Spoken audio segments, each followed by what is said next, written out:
Good afternoon, folks. This is Ari from Direct Auto Outlet. This will be a test drive video demo of this 1987 Mazda 626.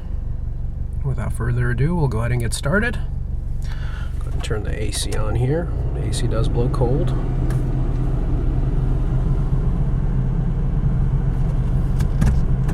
And we'll go ahead and get started. We'll have a combination of several different types of terrain that we'll go through. A lot of these roads will be somewhat rough, as a lot of California roads are, but we'll have some stretches and sections that are going to be a little bit more smooth, and we'll be able to get up to freeway speeds hopefully if traffic allows.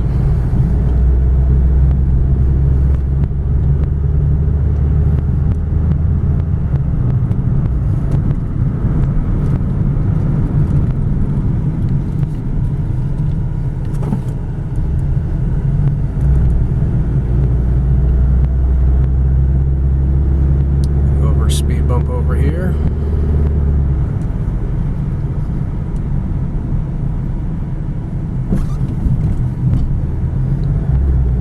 This car is by no means fast. I mean, it's fast enough, and I guess for its era and its time, it was quite sufficient. But I feel that the automatic transmission does bog the car down a little bit, just because it's not a ton of horsepower to begin with. I believe, if I'm not mistaken, it was somewhere around the 70 to 80 horsepower range when it was brand new. And that, combined with an automatic transmission, doesn't make for horribly impressive performance. But it'll get you around town. For any of you who have driven a Mercedes-Benz 123 body style, 240 specifically, with an automatic transmission, you'll know what the slowest car on earth feels like. And by no means is it any contest. This car is quite a bit faster than that, but I wouldn't say it's fast. Runs smooth. And the transmission shifts are actually very smooth. I did see that comment by another BAT member saying that the second gear shifts on these were pretty harsh, and I don't notice that on this one.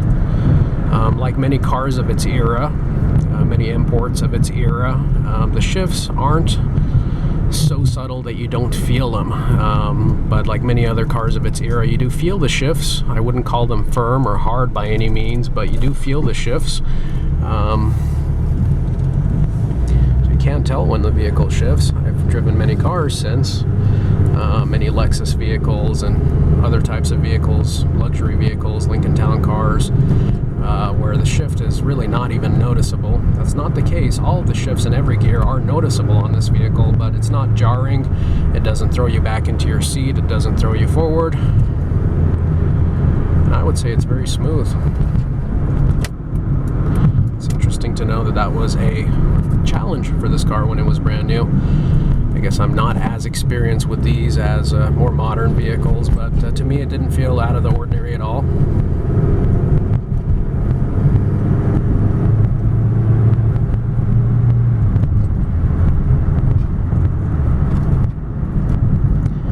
When braking, I don't feel any shimmy on the chassis of the vehicle. I don't feel any shaking on the steering wheel, anything that would indicate any warpage on the brake rotors. However, I will test that out at higher speeds as well. We'll get to a road where we can easily go 55, 60 hopefully in just a few moments. The air is blowing cold. It is very comfortable in here. Lots of visibility around the vehicle. No blind spots. It does ride very smooth. Can keep up with traffic.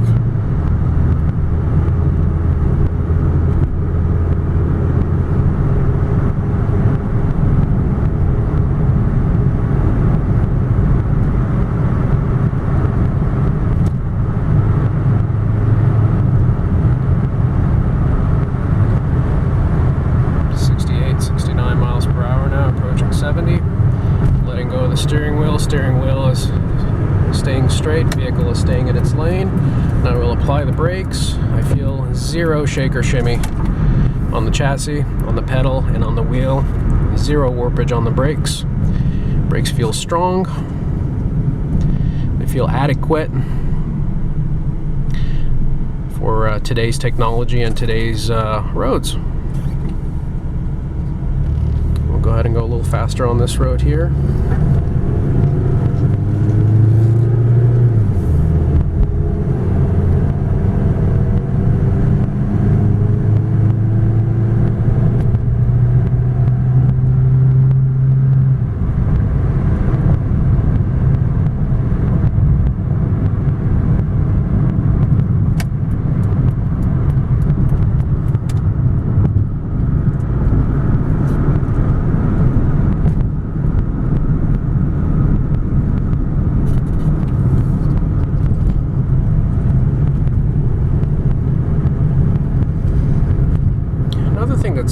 I feel is impressive about the vehicle is you don't hear any wind whistles or excessive road noise as you would with vehicles of this era, as the gaskets and seals around the doors, windshield, and whatnot start to deteriorate. You typically hear a lot of road noise, excessive road noise, and whistling sounds as you get higher in the speeds. I don't hear that in this one. Obviously, the sound dampening in this vehicle is not as perfected as some of the more modern vehicles. Probably you're going to get 68, 69 decibels, maybe even 70 decibels traveling on the highway, which was up to par for its age and its time, but I would say that it's not too shabby, even in today's standards.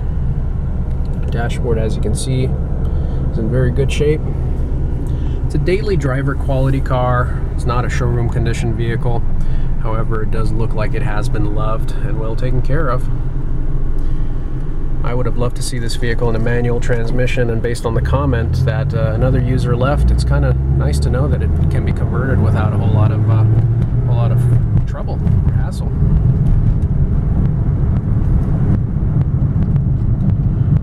I think this vehicle would benefit greatly from a manual transmission.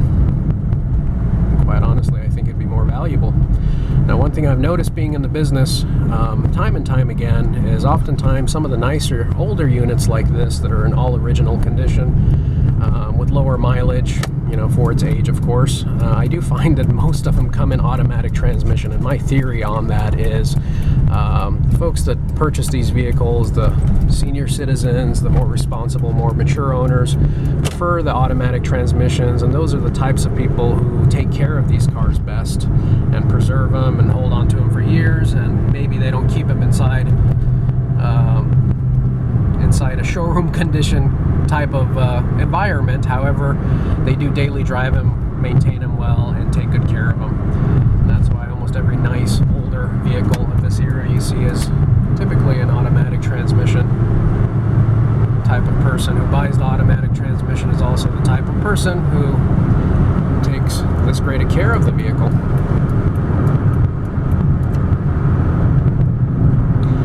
Lastly, I would say that I can fairly confidently say that I do sense a little bit of cigarette smell inside of the vehicle. I don't have the most sensitive nose, and I have had instances where customers have asked me if a vehicle has any smoke odor in it, and I've told them no, and they've claimed that they can smell it. So in this instance, I think I can actually smell it. So it's probably more than just a subtle smell, but if that's something you're sensitive to, I would recommend maybe a shampoo of the interior, the headliner, a full in-depth detail of the vehicle. We didn't do much other than just a vacuum and just a wash and a little bit of tire shine on the tires and a little bit of Armor All on the plastics on the inside. If you have a garage, you can shampoo the interior, keep a fan on it, and I have found that in the course of several months of ownership that will go down. But for the sake of transparency, I do want to let you know that I think I noticed some cigarette smell inside the vehicle. But yeah, very smooth running vehicle, very quiet. Tires are in great shape. They seem like they're not too old. They still got the little rubber spikies from the mold still on the tire. So for any of you who are thinking of bidding from a further distance, maybe cross country or from another state, typically the biggest obstacle most buyers have when buying older or antique cars and performing a drive on their way home rather than transport is usually the tires are usually typically aged out, and it's kind of nice to see that that's not the case with this one. Old tires, other than being unsafe, they will stop you in your tracks and ruin your trip back. So tires are not going to be an obstacle here. I don't really see any obstacle here other than the age of the vehicle. Transport would be recommended. However, if I personally was buying this vehicle from another state and driving it back to California, just having experience driving it on several occasions like I have, I don't think I would think twice in doing that.